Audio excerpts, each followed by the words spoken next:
Ғибрат аудио кітабы. Ақылды мен ақымақтың айырмасы неде?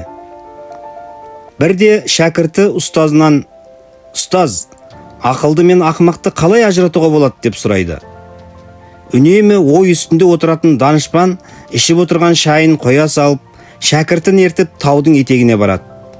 Шәкіртіне: "Тау етегінде жатқан тастарды таудың басына қарай тасы" дейді.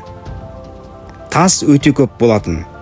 Шәкірт тастарды күні бойы тау басына тасып шығарады. Ұстаз жапырағы жайқалған ағаштың көлеңкесінде кітабын оқып отырады.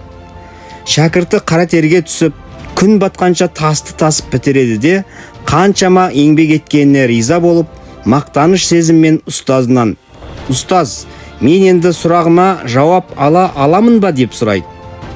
"Жоқ" деп басын шайқайды ұстазы. "Сен әлі дайын емессің. Соншама тасты неге мен тау басына тасыдым?" деп күңкілдейді шәкірті.